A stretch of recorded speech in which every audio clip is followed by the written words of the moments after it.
March 1989. A software consultant named Tim Berners-Lee at the Nuclear Research Center CERN came up with a plan for an open computer network to keep track of research at the particle physics laboratory. Berners-Lee titled the paper Information Management, a Proposal, which he submitted to get a CERN grant, which would become the blueprint for the World Wide Web or the Internet. Welcome to the Why in History. I am Ajay Kaul, and today we are talking about the history of the Internet since its inception to the present day. Tim Berners-Lee was a software consultant at the European Organization for Nuclear Research, better known as CERN, in Geneva in the 1980s. At the time, he had started writing Tango, an application to help him keep track of CERN's many scientists, projects, and incompatible computers. Thousands of researchers would travel to CERN, do their experiments using their own computers, and then go home to crunch the data. Now, this was a major pain at CERN to accommodate the many incompatible computers, which also had to work with CERN's mainframe that actually ran the particle accelerators. Tim was responsible for helping everything and everyone work together. Necessity is the mother of invention, and he thought it would be a whole lot simpler if these computers could just talk to each other. So Berners-Lee made the proposal to CERN management in March of 1989 for funding some of his time to work on this project.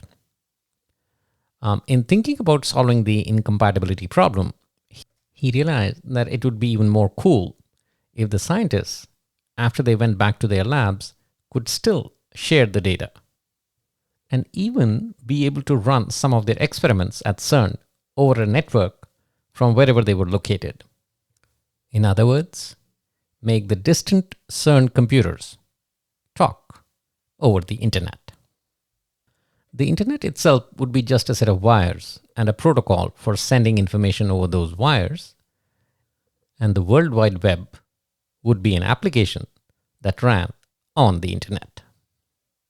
And almost 2 years later, on Christmas Day 1990, Berners-Lee, with the help of CERN computer scientist Robert Cailliau, set up the first successful communication between a web browser and a server via the Internet. And a warning sign was left on the server with the message, "Do not turn this machine off, it's a server." But this was not it. The actual growth of the Internet was the result of several more years of tireless lobbying by Berners-Lee to convince professors, students, programmers, and Internet enthusiasts to create more web browsers and servers that would soon change the world of human communication. Not to get into too much technical jargon, let's look at the key elements of the Internet. So the three key elements are the HTTP or Hypertext Transfer Protocol, the URL or the Universal Resource Locator, which Tim originally referred to as the URI for Universal Resource Indicator, and HTML or the Hypertext Markup Language. HTTP allows you to click on a link and be brought to that document or web page.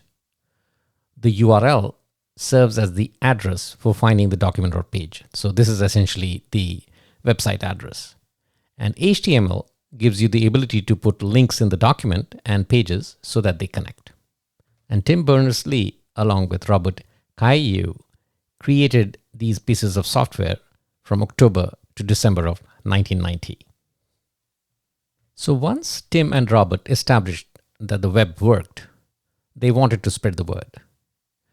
And as I indicated earlier, Tim spent 1991 flying around the world, meeting with people who were interested in the Internet to encourage them to create web browsers to access a growing repository of information on Tim's CERN computer.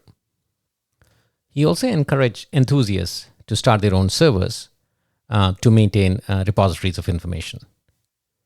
And one of the earliest groups to be interested were the university computer science programs, which saw the coding of browsers and servers as a great way to get students to experiment.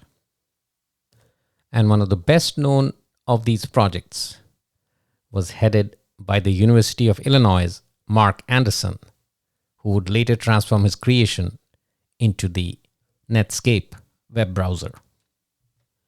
Around this time, Tim began to get concerned that the universities and companies like Microsoft were creating their own networks that might compete with the open web or even start charging for content. So he got the management at CERN to release all of his source code under a general license so that any programmer anywhere could use it for free. His basic premise was that the web needed to be accessible to all, with no single company taking control of it. Around the same time that CERN placed the World Wide Web technology in the public domain, the National Center for Supercomputing Applications, or NCSA, released Mosaic 1.0 as the first web browser. And this became very popular with the general public, and many maintain that the web as we know today began to flourish around this time. In its initial stage, the World Wide Web was essentially used for reading or looking up information. But in 1994, one of the first known web purchases took place. A pepperoni pizza with mushrooms and extra cheese was ordered from Pizza Hut. In 1994, President Bill Clinton's White House also came online. But one of the biggest milestones in 1994 was the creation and launch of the search engine Yahoo by Stanford University graduate students Jerry Yang and David Filo. Originally, they named the site Jerry and David's Guide to the World Wide Web. 1995, though, was a pioneering year for the internet. The world's biggest online bookstore opened for business. Yes, I'm talking about Amazon.com. Within a month of its opening, Amazon had shipped books to all of the 50 US states and to 45 other countries. By the end of 1996, Amazon had earned up to $15.7 million in revenue, and in 1997, the company went public. The same year, Jeff Bezos, the CEO, personally delivered the 1 millionth order to a customer in Japan who had purchased a Windows NT manual and a Princess Diana biography. In 1998, Amazon started expanding its business beyond books, and by 2015, it had surpassed Walmart as the world's most valuable retailer. Also in 1995, Craig Newmark started Craigslist, originally an email list of San Francisco events.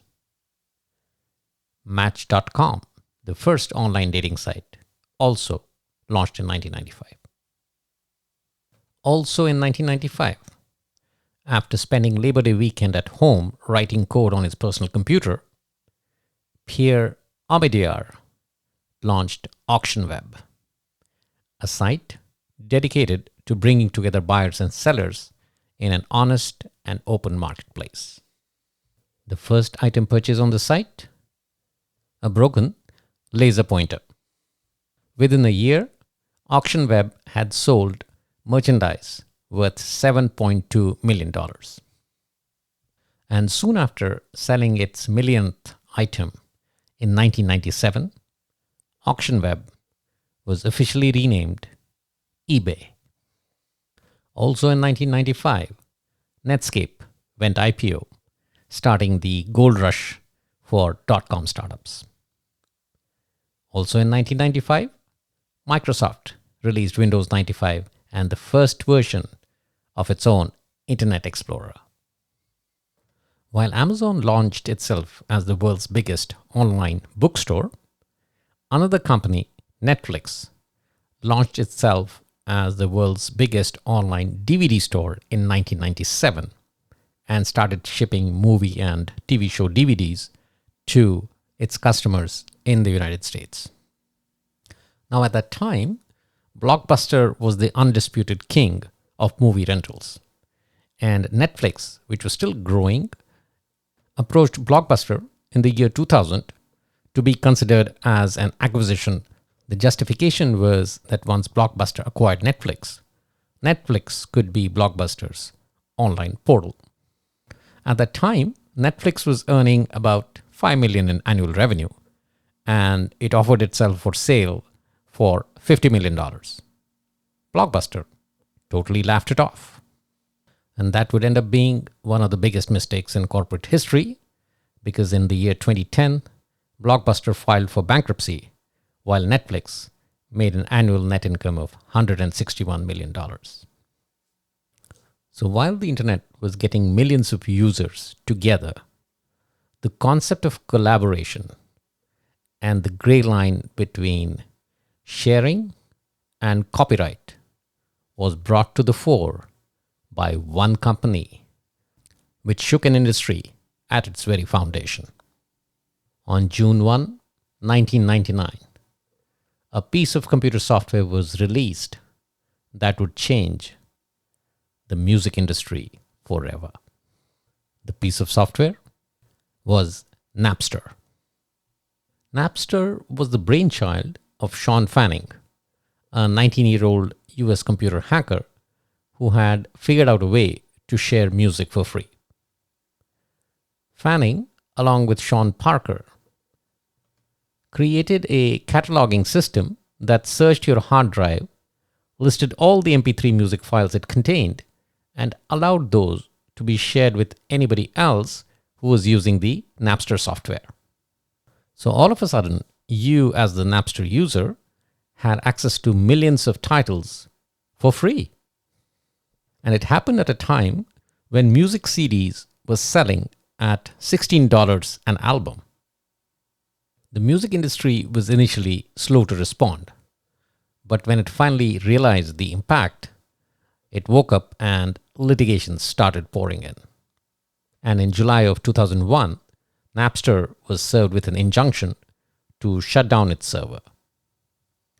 Napster tried to switch to a subscription model, but that didn't catch on, and in June of 2002, it finally ended up filing for bankruptcy.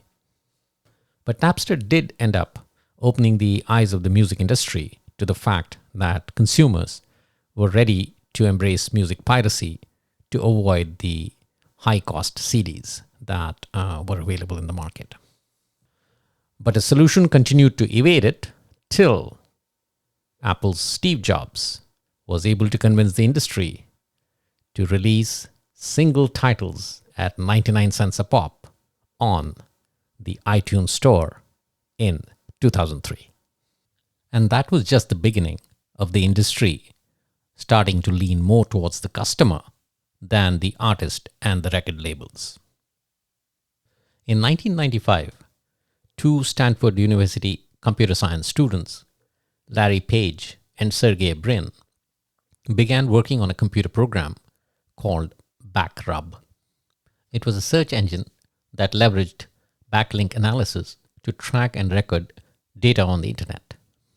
A backlink for a given web resource is a link from some other website to that web resource.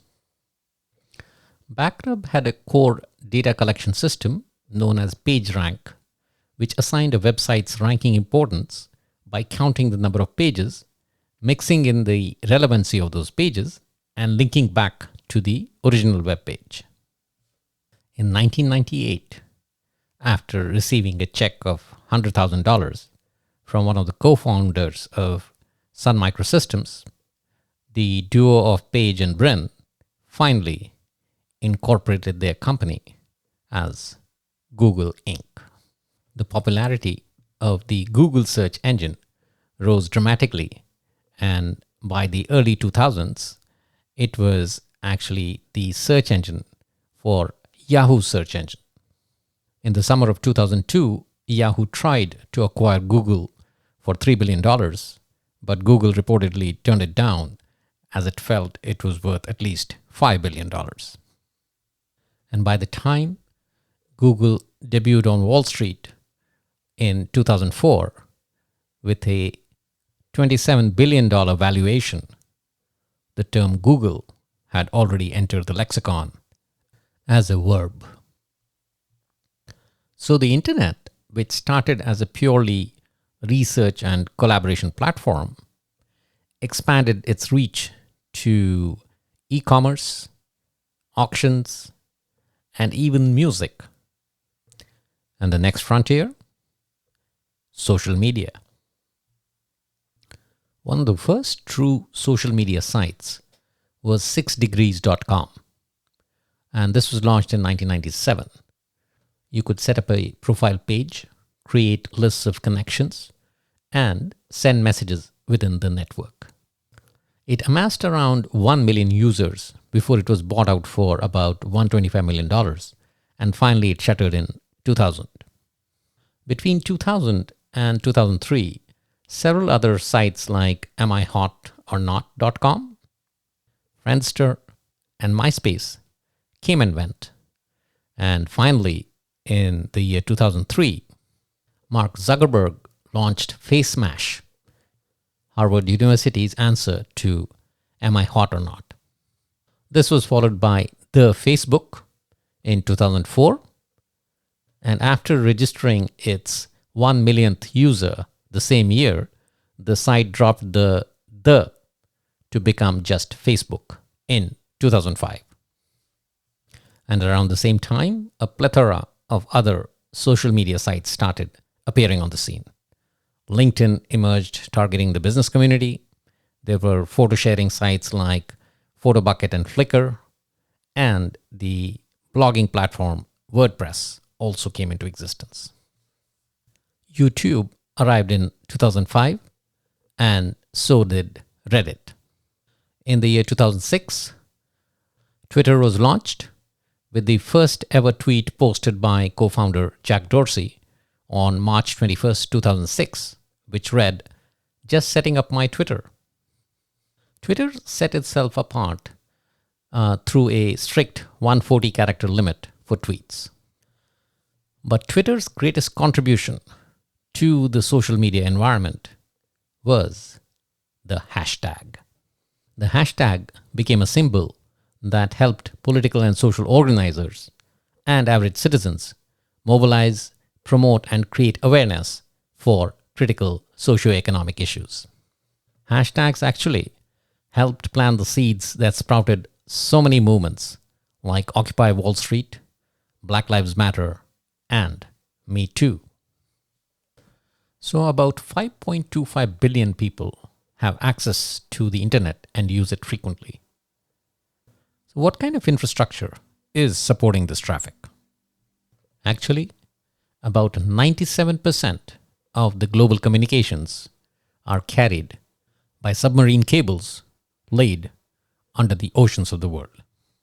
On August 16, 1858, international communications changed forever when Queen Victoria sent a short message in the form of a telegram to the then US President James Buchanan. The message traveled 2,500 kilometers through the newly laid submarine cables and took 16 hours to arrive. But it was a major improvement on the 10-day duration it would have taken to cross the Atlantic by sea. The modern-day submarine cables that power the internet traffic today comprise fiber optic cables, which are laid on the ocean floor, and these are essentially bundled glass strands that transmit data between two or more landing points. To protect the optical fibers from damage in the ocean, they are covered in silicone gel and wrapped in multiple layers of plastic, steel wires, copper sheathing, polyethylene insulator, and nylon. The submarine cables contain a number of repeaters or optical amplifiers, which amplify the signal along the length of the cable, so the strength of the signal doesn't weaken as it traverses through the ocean. In total, there are about 450 submarine cable systems in service around the world, which together span about 850,000 miles or 1.35 million kilometers. There are 5 major global submarine routes currently, and these are the transatlantic, which is New York to London, which currently is the most competitive route. The Trans-Pacific, which is Los Angeles to Tokyo, Los Angeles to Hong Kong, Los Angeles to Singapore, and Los Angeles to Sydney. The Americas, which is Miami to Sao Paulo, Miami to Fortaleza, Brazil, and New York to Sao Paulo. Inter-Asia, which is Tokyo to Singapore, Hong Kong to Singapore, and Singapore to Mumbai. And EMEA to Asia, which is London to Singapore and Marseille to Mumbai. And if you want to check out these routes in detail, you can go to submarinecablemap.com. And on that note, we end this section of the program. On to the quiz section.